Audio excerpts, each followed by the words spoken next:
Bismillahirrahmanirrahim. Assalamualaikum warahmatullahi wabarakatuh. Selamat siang semuanya anak-anak. Pada kesempatan hari ini kita akan melanjutkan materi ya. Nah, pada kesempatan hari ini kita belajar mengenai bioproses yang terjadi di dalam sel. Bioproses ya, atau proses-proses kehidupan. Nah, di sini ada 3 macam bioproses yang terjadi dalam sel ya, yang pokok, yang utama, yaitu yang pertama adalah transport yang terjadi pada membran sel, yang kedua sintesis protein, dan yang ketiga adalah reproduksi sel. Nah, pada kesempatan hari ini kita hanya membahas satu bioproses, yaitu transport pada membran sel. Nah, jadi tujuan pembelajaran pada hari ini adalah supaya kalian bisa mengetahui berbagai macam transport atau pengangkutan yang terjadi di dalam membran sel. Nah, supaya kalian bisa lebih paham, kita lihat pada PowerPoint berikut ini. Baiklah, kita mulai materi berikut ya. Bioproses dalam sel.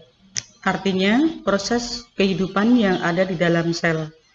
Ada 3 macam. Yang utama yaitu transport melalui membran sel, yang kedua sintesis protein, yang ketiga reproduksi sel. Kita lihat pada skema berikutnya. Transport pada membran plasma sel itu ada 2 macam. Di antaranya adalah secara transport pasif atau transport tanpa menggunakan energi, sedangkan yang kedua adalah transport aktif atau transport dengan menggunakan energi. Kemudian yang secara pasif itu dibedakan menjadi 2 lagi, yaitu difusi dan osmosis. Nah, ini transport pasif ini dikarenakan karena adanya perbedaan konsentrasi zat ya. Sedangkan pada transport aktif itu terbagi menjadi endositosis dan eksositosis, yaitu membuka dan menutupnya membran sel yang dipengaruhi oleh energi ATP ya. Oke, kita lanjut. Yang pertama difusi. Nah, di sini difusi merupakan suatu proses perpindahan zat baik cair, gas ataupun padat, baik melalui membran sel ataupun tidak, dari konsentrasi tinggi ke konsentrasi rendah. Nah, ini kita lihat. Misalnya, segumpal sirup ya, kita masukkan ke dalam air di gelas. Nah, sirup itu kan terdiri dari gula kan. Nah, sirup ini lama-lama akan menyebar ke seluruh air, ke seluruh permukaan air ya. Akhirnya sirup tersebut akan menjadi rata. Nah, sama juga seperti ini. Nah, ini air, ini tinta. Nah, lama-lama tinta yang kita masukkan itu akan menyebar rata ke seluruh air. Itu ya. Itu dinamakan difusi, yaitu perpindahan dari konsentrasi tinggi, yaitu sirup itu konsentrasinya tinggi, konsentrasi gulanya, menuju ke konsentrasi rendah, yaitu menuju ke air. Itu ya. Sama juga tinta. Tinta juga berkonsentrasi tinggi, kemudian menyebar ke air yang konsentrasinya rendah. Kita lanjut lagi. Yang kedua, osmosis. Nah, osmosis ini adalah perpindahan zat dari pelarut yang berkonsentrasi tinggi ke pelarut yang berkonsentrasi rendah. Maksudnya, perpindahan dari pelarut ke pelarut yang rendah ya, ke pelarut yang tinggi. Contohnya kita lihat. Nah, ini air. Kemudian ini larutan yang mempunyai konsentrasi tinggi 3%. Kemudian ini ada membran yang bersifat permeabel. Permeabel di sini adalah hanya bisa dilewati oleh air saja. Setelah larutan ini kita masukkan ke dalam air, maka dalam jangka waktu tertentu, maka air yang ada di dalam gelas ini akan masuk ke dalam tabung yang berisi larutan 3% tadi. Itu ya, lama-kelamaan permukaan air di dalam tabung ini yang tadinya rendah, dia akan naik ya, naik menjadi tinggi. Nah, ini membuktikan bahwa air yang tadinya sekian ya, karena ini tinggi di setengah, kemudian setelah masuk ke dalam tabung maka akan berkurang dan yang ada dalam tabung ini akan naik. Nah, itulah yang dinamakan osmosis. Jadi kesimpulan dari osmosis adalah perpindahan zat dari pelarut yang berkonsentrasi rendah ke konsentrasi tinggi yang melalui selaput yang bersifat permeabel. Nah, itu ya, itulah osmosis. Sedangkan difusi itu ada difusi sederhana, ada difusi difasilitasi. Nah, ini ada difusi sederhana itu terjadi karena adanya perbedaan konsentrasi zat saja. Jadi dari konsentrasi tinggi ini ya, partikelnya banyak, dia menuju ke luar sel yang partikelnya sedikit. Nah, jadi dari konsentrasi tinggi ke konsentrasi rendah. Nah, ini adalah difusi sederhana. Sedangkan difusi difasilitasi adalah proses perpindahan zat dari konsentrasi tinggi ke konsentrasi rendah dengan melalui perantara protein.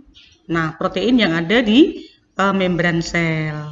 Ya, ini gambar membran sel ini ya. Ini gambar membran sel, sama seperti yang di buku kalian. Jadi ini ada lemak, ada protein. Nah, ini ya. Nah, nih. Kemudian yang kedua adalah transportasi aktif. Nah, transportasi aktif itu terbagi menjadi beberapa macam juga ya. Nah, ini pada transportasi aktif ini membutuhkan energi. Nah, energi itu berasal dari ATP. Ini ya, dari ATP. Nah, ini protein. Jadi bisa kita lihat nanti pada slide berikutnya ya. Nah, ini misalnya yang ini. Transport aktif yang pertama adalah secara eksositosis. Ini ada secara endositosis. Kita lihat yang eksositosis yaitu ini cairan ekstraseluler atau cairan yang berada di luar sel. Yang ini cairan yang ada di dalam sel, nih ya.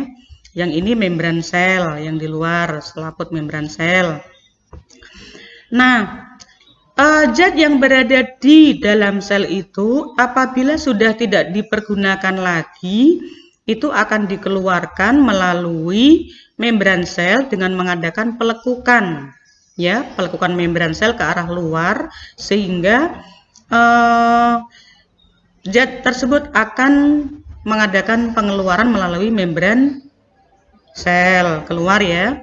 Sedangkan endositosis yaitu dengan cara memasukkan zat dari luar sel ke dalam sel dengan cara mengadakan pelekukan membran sel ke dalam, kemudian zat ini akan masuklah ke dalam sel. Nah, setelah dalam sel maka akan dicerna di dalam tubuh sel ini sendiri. Nah, itu ya.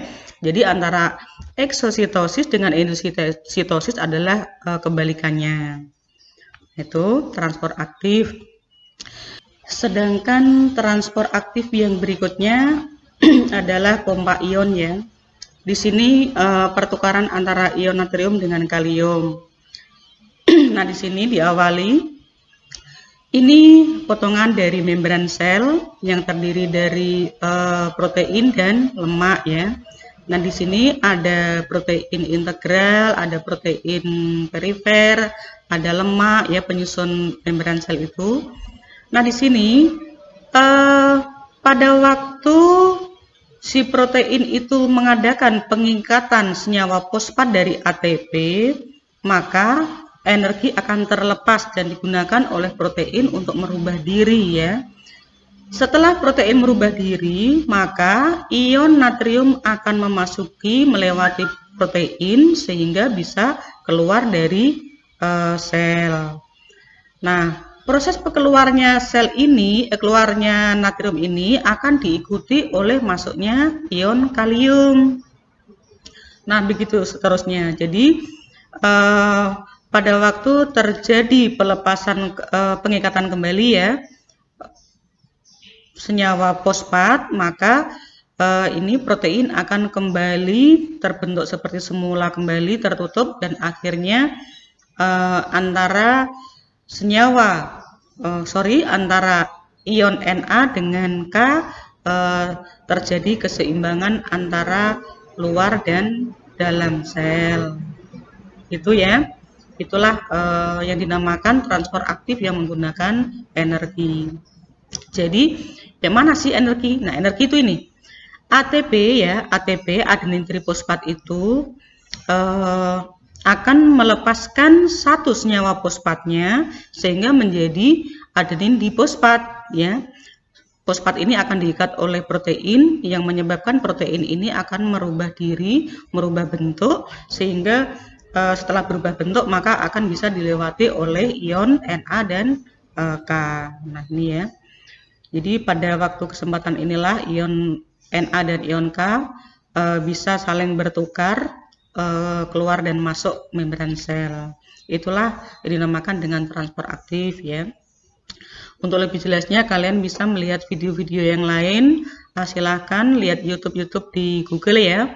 Barangkali ada yang lebih ada yang lebih mudah dipahami kembali, contoh-contoh yang lain. Nah, Ibu harapkan supaya kalian bisa mengerti. Oke. Setelah pembelajaran ini selesai ya, untuk pertemuan berikutnya nanti kalian pelajari mengenai sintesis protein dan reproduksi sel. Nah, jadi kalian simak dulu bagaimana sih langkah-langkah sintesis protein itu, kemudian bagaimana langkah-langkah dari reproduksi sel itu sendiri. Nah, nanti supaya kalian tuh tahu apa toh proses-proses yang terjadi di dalam sel itu, ya. Oke.